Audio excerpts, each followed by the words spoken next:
Okay, sa video ito pakikita ko sa inyo kung ano yung mga OLA na wala sa SEC list of recording online lending platforms. Okay, pero nasa Play Store pa rin sila. Kasi karamihan may mga na nagko-comment na kapag wala na raw sa Play Store i-revoke o may kaso, something like that. Medyo matagal ko nang ginawa, pero update ko lang kayo kasi meron talaga mga iba na wala naman talagang kaso o wala naman revocation, pero nasa Play Store pa rin at nag-ooperate pa rin po sila. Okay? Alright, welcome back. Magandang gabi mga kadyani.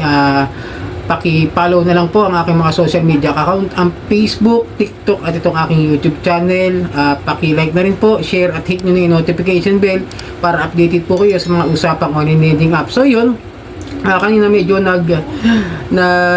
nagliwaliw muna ako sa Play Store, nagliwaliw muna ako sa list of SEC recorded online lending platforms na nakalista sa kanila kung sakasakali. Updated pa rin naman yung October 8, yung pa rin, pero madami talaga mga OLA na nag-ooperate na hindi kasama sa list of lending companies. Okay? Kasi po medyo questionable din kasi may nag-comment sa akin na na kapag wala raw sa Play Store may kaso. Ito nga yung iba rito sa mga ipapakita ko sa inyo mga kadyani, wala po sa nasa Play Store pero wala naman sa list of recorded online lending platforms. Okay? Yun naman po kasi akala nung iba kapag wala sa Play Store may kaso na. Hindi nila alam na yung iba nga dyan, nag-ooperate, wala naman sa list ng SEC online recorded online lending platforms ng mga OLA. Okay?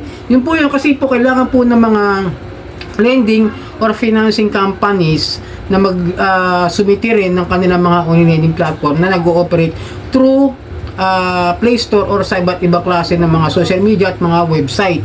Para alam nila kung ano yung mga nag-ooperate. Kasi minsan, may isang lending company, tapos marami siyang online lending platforms, di ba?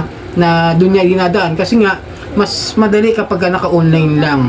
Kaya dumadami nga ngayon talaga yung mga OLA na akala mo bago, pero may mga magkakapatid lang yan ng mga OLA na hindi mo alam, halos iisa lang talaga. At pare-parehas yung kanilang mga system-generated na mga pautang. Okay? So yun, simulan muna natin dito sa UPeso. At si UPeso, alam nyo naman na, di ba? Yan talaga may kaso. At yun nga, nakalagay din sila sa SEC list of cease and desist order at merong nakalagay nga doon sa doon sa kanilang list ng recorded na medyo may nakalagay na revoke. Pero hindi pa rin kasi nagpupo si SEC about that eh. Pero ito, talagang legit na wala talaga sa list ng online lending platforms ng mga OLA. Tapos ang nakalagay lang po doon sa kanyang UPeso, tapos ang nakalagay lang po doon ay yung Peso Q. Na pag tinignan mo naman sa Play Store, wala naman sa Play Store, okay? At ito naman susunod. Siyempre, itong taon lang na talagang binroadcast at talaga nag-update ang SEC ay ang Mocha o yung Copperstone Lending Company. Okay, wala po talaga ngayon yan. Pero nag-ooperate pa rin si Mocha. Yan po talaga, revoke po yan. Okay? Wala talaga, at saka talaga nakalagay yan. Nakapost pa rin at wala pa rin sinasabi na nakabalik na nga yan. O talagang pinagbigyan na ng SEC na maibalik yung lisensya sa kanila. Okay? Para malinaw lang po. Yun talaga mga revoke, tsaka mga may cease and desist order, tsaka may kaso.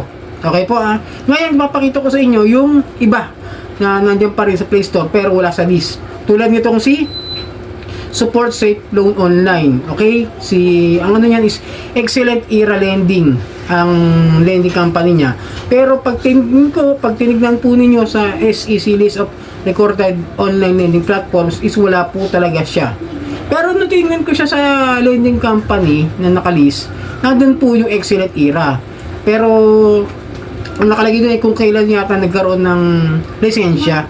Hindi ko sure kung bakit wala siya sa online. Pero kasi pag wala sa online lending platform na list, para sa akin may issue yan. Medyo siyempre questionable, di ba? Kasi mag-ooperate ka ba nung wala kang lisensya o certificate to operate, di ba? Parang gano'n. Kasi siyempre, kailangan mo yun para malaman ng mga tao kung ikaw ba talaga ay lehitimo na mag-operate o ikaw ay talaga lehitimo na may lisensya para mag-negosyo o magpautang at under ka nga ng SEC. Kasi kadalasan naman, alam niyo naman nagpapalista lang, nagpaparehistro sa SEC, pero iba yung ginagawa, hindi sinusunod yung mga memorandum o yung mga rules and regulation ng isang ahensya ng gobyerno, nilalabag pa nila at mas malala pa minsan nga mas malala pa yung mga nakarehistro pa at doon pa rin di ba? Patuloy pa rin sila kahit dami na reklamo. Kaya po si Support Safe Loan Online, isa po yan. Tapos yung si Kita Kwarta, okay? Medyo gumalaw. Yan si Kita Kwarta. Medyo may teka lang, may issue kasi ako rito kay Kita Kwarta Parang ano siya nung tinignan ko yung kanyang about this app, no? Napansin ko, merong nakalagay na original Easy Peso Pro. Tuloy papaisip ako rito, kasi si Easy Peso, registered naman po sa online lending platform. At yun nga, may issue yan doon sa artista na si Sunshine Coast. Tapos ito si Kita Kwarta, bago lang din sa paningin ko, nakita ko lang dito sa Play Store at nakita ko rin sa mga videos ng ibang mga Ola reviewer. Pero kung sa legit naman, perang hindi ko masabi kung kasi iba yung nakalagay na lending company niya per lending company o corporation, something like that, na nakalagay naman po sa lending company list ng SEC. Pero pag tinignan mo siya sa list of recorded online lending platform, wala po siya. Wala po itong Kita Kwarta. Kaya para sa akin medyo red flag na siya. Kasi unang-una tandaan nyo, kapag wala yung sa list of recorded online lending platform, may problema po. May issue po talaga para sa akin yan. Red flag na yan. Huwag nang subukan.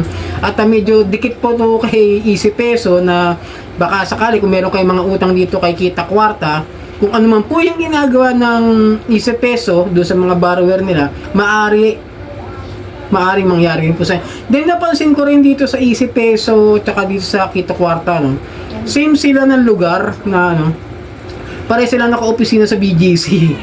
Hindi ko sure kung pero nung tinignan ko po yung mga reviews dito, sa mga galing sa mga Ola reviewer, example, si Ate Red, syempre legit Ola reviewer yan.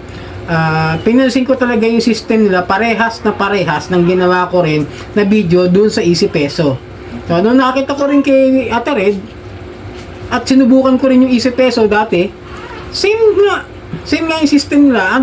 Kung ano yung application form na ina-apply mo doon sa Easy Peso, same din dito kay Kita Kwarta, na kung saan hindi naman recorded sa online lending platform na nakalista sa SEC. Okay?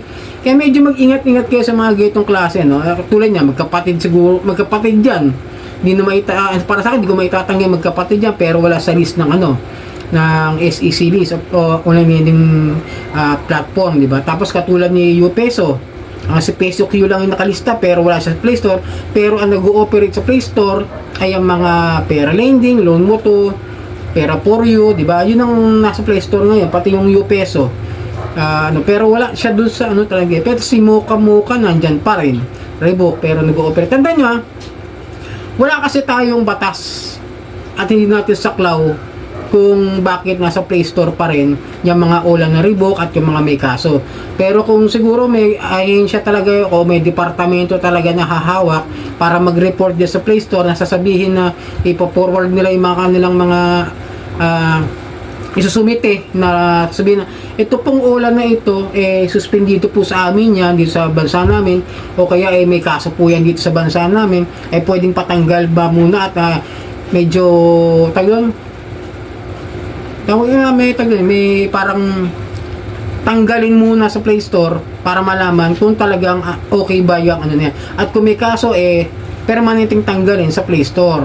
Di ba yung parang tinatawag na evaluation. Pag nalaman na talaga may kaso at mayroong reklamo, tanggalin sa Play Store. Kaso ang problema, bumabalik yung mga yan, nagpapalit ng pangalan. Tulad nito, diba? Sabi sa yung sulit, Easy Peso. May bago lang siyang pangalan, Kita Kwarta, pero nakalagay sa ibang company, tapos yung isa nakalagay din sa ibang company. Pero same system. Yun ang dyan Kaya minsan magtataka, magkaibang lending company, pero same system generated yung ginagawa nila para sa pagpapautang, kailangan lagi nyo kasi kayong turuan nyo rin yung mga sarili nyo. Turuan nyo rin mag-research, turuan nyo rin na alamin kung paano nyo malalaman kung ang Ola ba na yan may kaso, kung yung Ola ba yan dapat bang tawag doon, dapat bang subukan o dapat ba nating gamitin? Kasi totoo lang, hindi lahat ng mga nasa Play Store okay. Makaramihan nga dyan, 80% o 90% is abusado. Tandaan nyo, ilan lang talaga yung mga OLA na medyo maayos naman ng pag hawak sa mga kliyente o doon sa mga borrowers, di ba? Tulad nung example, ngayon, bilis, tsaka tala, wala akong naranasang harassment. Si Gcash, tapos ko na, binayaran ko na nakaraan, i-update ko kayo doon kung anong nangyari doon, one-time payment ko siya nung inoperan ako, okay.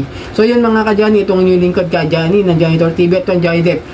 Usapang utang, usapang wala, sarang hamnida po.